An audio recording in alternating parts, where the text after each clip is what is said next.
Welcome. I am Dr. Angelika Christie, coming to you today from Germany. This is why my clothes are a little bit heavier, and I'm in a hotel room, so the maybe the light is not perfect, but it is what it is. So let's begin. Today, the theme of the title of my presentation is the unrealized path to happiness. Here is what we all know. The desire for happiness is what almost every human being is after, right? But what is happiness?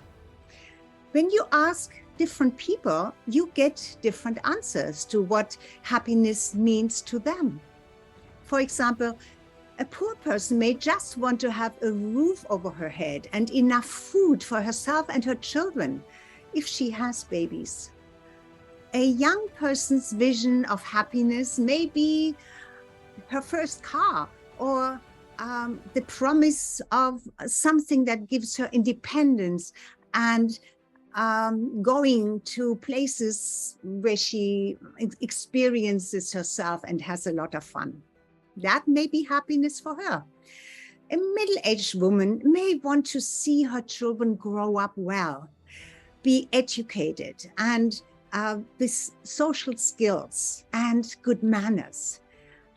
She would be happy if she could feel that pride and that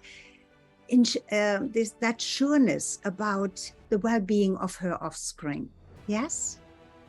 A man's happiness, on the other hand, is quite different. I would say almost simple.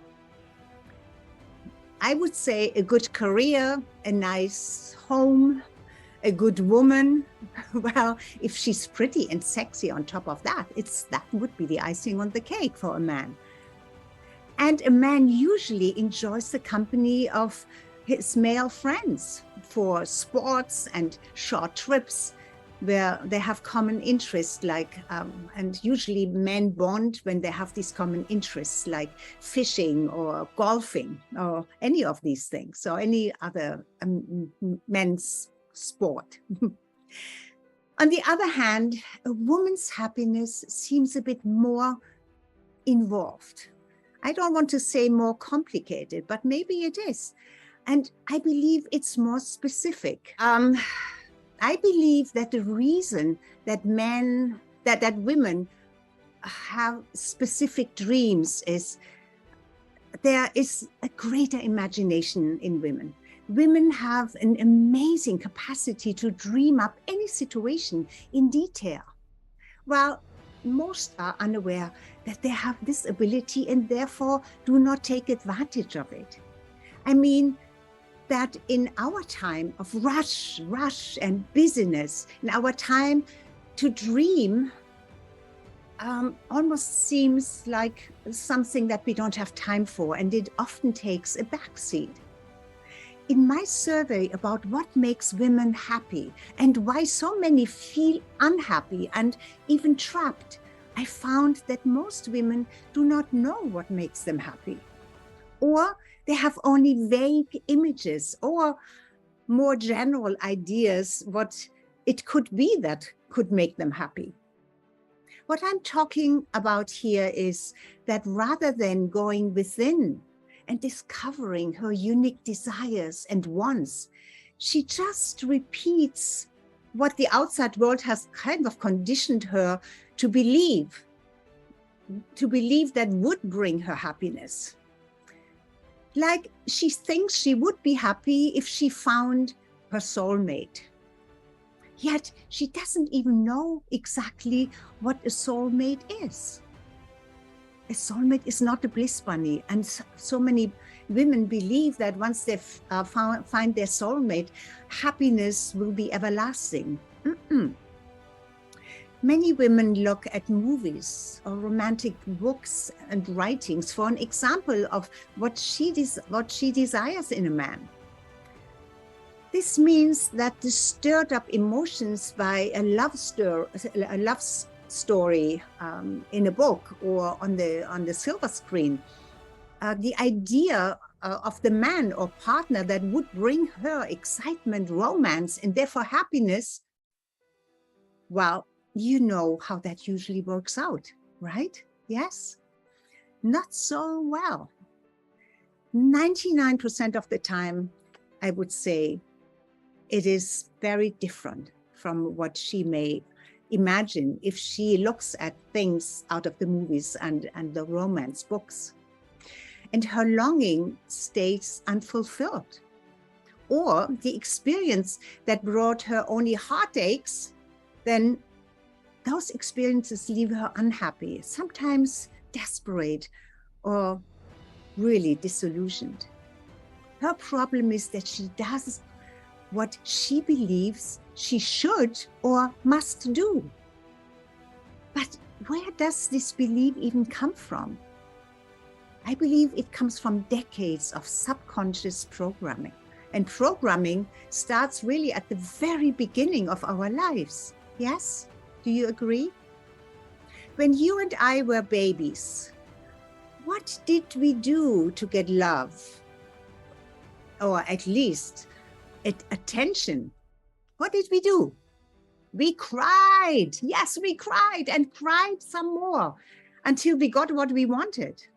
Of course, this is a natural surviving instinct that actually is still very much alive within us. Some men say that we women cry easily. And some women use this ability as a tool to get what they want. But does it bring them happiness? Does it bring you happiness when you cry for what you want? I doubt it.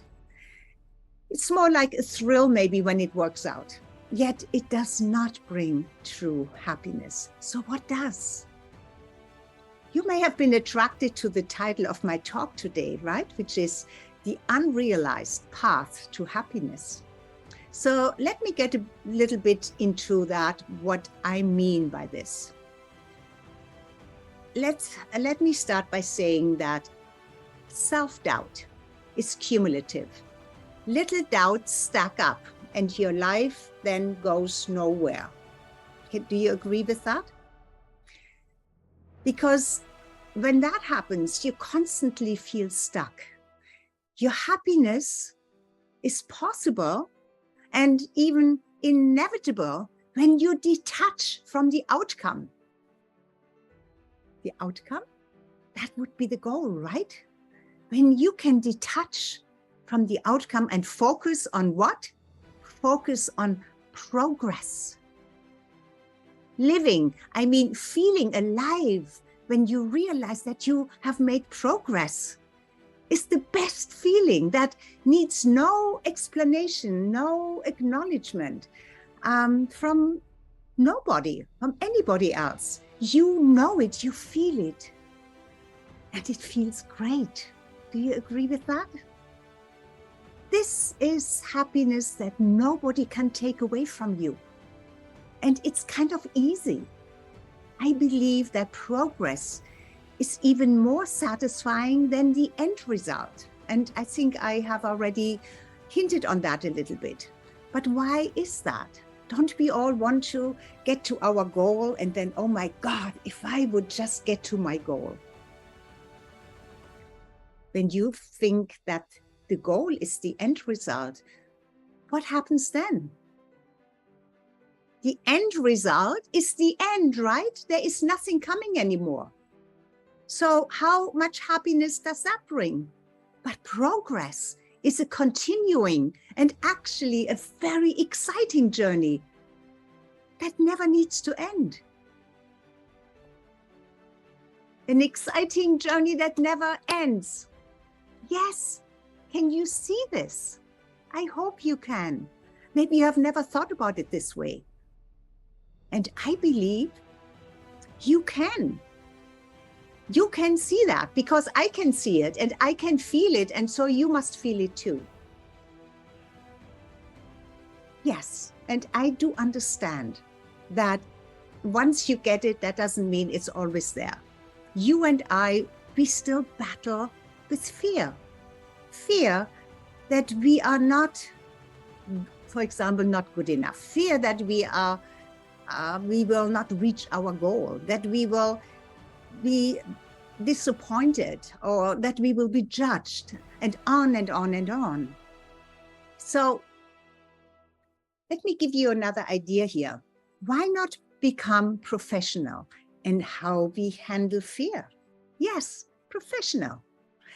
An amateur believes that she must overcome her fear to be happy. A professional knows that there is no such thing as a fearless warrior. Oh my goodness, do you get that? An amateur believes that she must overcome her fear to be happy. A professional knows that there is no such thing as a fearless warrior. Therefore, she is still terrified and yet able to take action. Because once you get into action, your fear recedes and you are okay. How cool is that? A professional knows that when she allows fear to reign, what happens? Inaction results. She becomes paralyzed, she freezes. And if she caves into fear today, it will be twice as hard to take inspired action tomorrow. You know that too, right? So you know what to do when fear shows up. Yes? Try it out. You progress on your path to happiness when you take action despite of fear. That win, when you take inspired action, actually almost wipes out fear. The triumphant feeling of having overcome and won over fear produces a genuine feeling of success. You smile, you get excited, and happiness is there. Yes, of course it doesn't last forever. You have to repeat this and become aware again, because fear will always be there. So when I say that the unrealized path to happiness is progress, I'm also speaking about the progress of becoming yourself fully, or becoming fully yourself. I'm not sure which way it is. You know, I'm German, so sometimes grammar could be a little tricky. I'm pretty good at it, but not perfect. So it is a progress of discovery and daring to be different. That's the path to becoming fully you. You are different from everybody else. Everybody else on this planet Earth. Why are you so afraid to show up as yourself? Why are we so afraid to show up as ourselves? And this is a constant progress as well, to work on this, to become more and more fearless. I believe it is because we want to belong so desperately. I also believe that this was a survival instinct from hundreds and thousands, maybe even millions of years ago, when tribal protection was so essential and individuality was not a goal at all. It didn't even exist. Oh, it would have been a dangerous extravagance that could endanger the tribe as a whole. Just imagine you had, individual desires and individualism all the way back then, where survival was number one.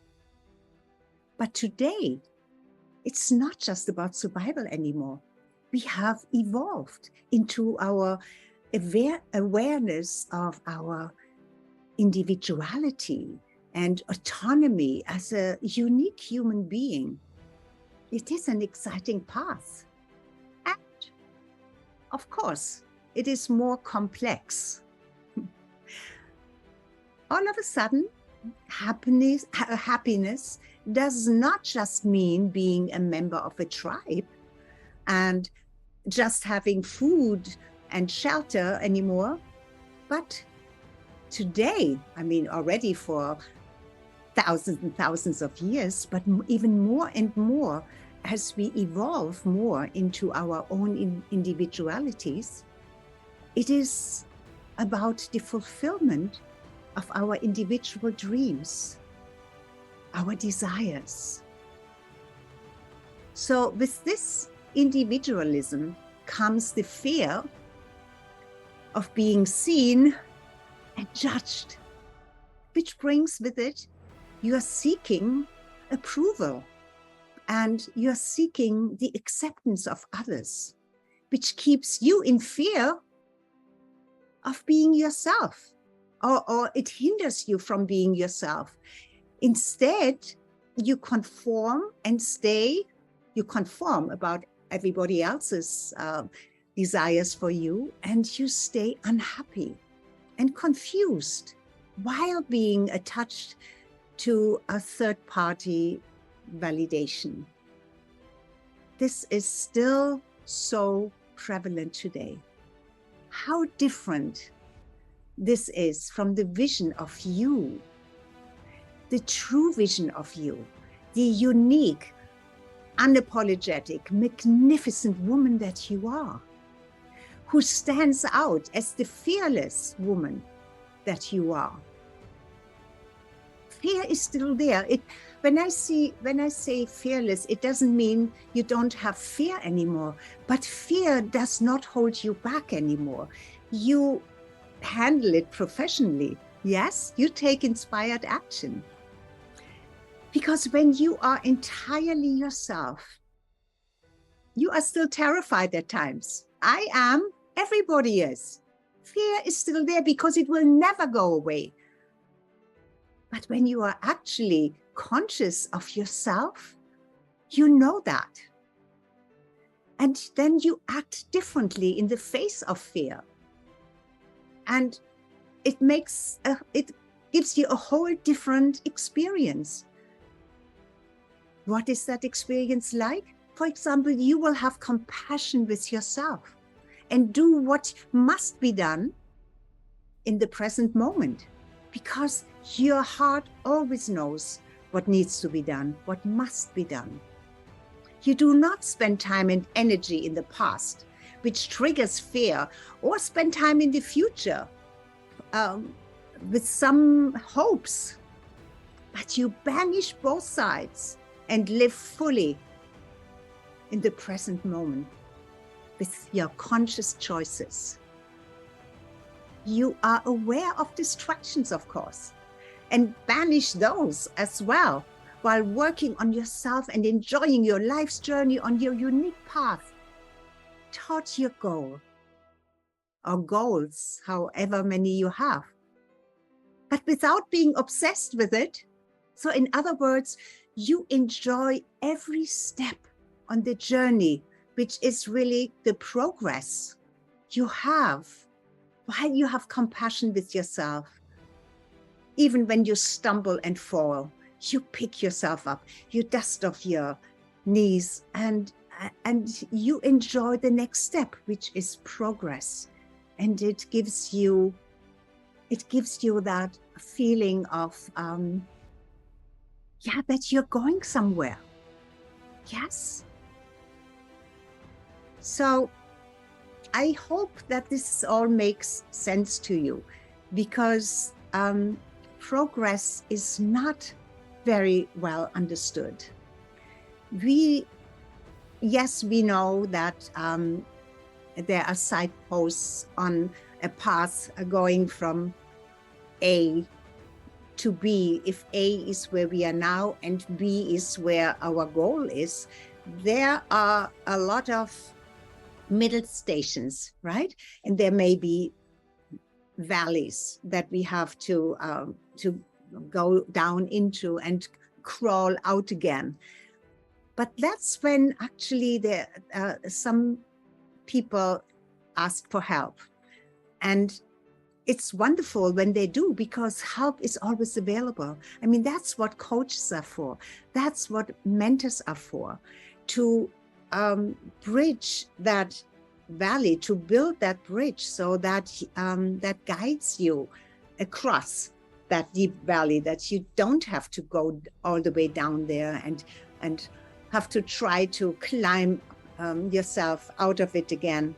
this is really, really important. I know it because even coaches and mentors, I mean, I'm a coach and I'm a mentor, and it doesn't mean that my life is perfect, that I do not experience valleys, or that I don't experience walls that I run against, or blocks, or fears that all of a sudden I feel as if fear could really paralyze me. I mean, we go through periods where we move forward and go fast, and we are so excited about our progress, but it doesn't go at that same speed all the time. There are slowdowns, and sometimes there are stops, and it can even happen that you go back and maybe take a different path. Sometimes there comes a realization that the path that we are on may not be appropriate anymore for us, or that we have come across something that not only excites us more, but is maybe even more in alignment of who we really are. Because as you discover yourself and work on yourself and develop yourself, what happens is that things shift. Yes? And so your outer life needs sometimes an alignment with how you are growing on the inside. I believe that your core values are always basically the same. And yet, sometimes what seemed to be so important to you as one of your core values, at a certain age, loses its importance to a certain degree, and other things become more important. For example, I am in Germany now. And the reason why I'm in Germany is because I have two brothers in Germany. I have still a son. I have cousins and aunts and still some uncles in Germany. So, but mostly cousins and my two brothers. And what has shifted for me was I haven't been in Germany for almost a decade, 7 or 8 years. And it became so important to me to reconnect with my family. You see, I did not have that. I have a core value of that my family is important, but that part of my family was not that important 10 years ago, because there were more of my own children who were then leaving the house. Grown and started to get married and have their own children. But now I am going back to a little bit into my roots, and it has become more meaningful and important to me. Okay, so I just wanted to give you a little bit of an idea of how things can shift, and then you adjust your outer life to it. Adjusting it, took a plane and flew into Germany, and I'm here for 10 days. So I hope that today's theme, that happiness is being on the path of progress rather than arriving at your goal, which is really the end result, that gave you a little bit of an aha moment, or maybe some aha moments, and maybe some insights into how you can enjoy even more happiness by looking at progress toward your dreams and desires. Yes? Try it out. Think about it. Think about that sometimes the pressure that is attached to reaching your goal doesn't need to be that much pressure. take a deep breath. Exhale and say to yourself, the goal will always be there, but I'm not focusing so much on it. Let me enjoy the journey. Let me enjoy every moment of the journey. Let me see how I progress, and let me even enjoy the little detours. Let me enjoy the stops, the backtracking, whatever it is, which really means let me enjoy being in the moment. And I guess you know what it means, being in the moment. There are so many books written about it.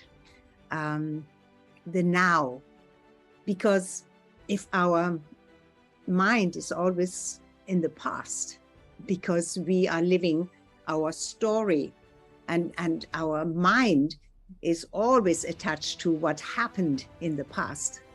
Not so much the heart, but our mind. Or our mind is thinking about, oh my God, what is going to happen in the future, and worries about that. We are so torn between those two things, and they take a lot of energy out of you and a lot of unhappiness, because worry comes with it, anxiety may come with it, doubt may come with it, fears, all of that. Okay, so don't do it. Live in the now, in the progress, enjoy the progress. So until next time, all of my love to you.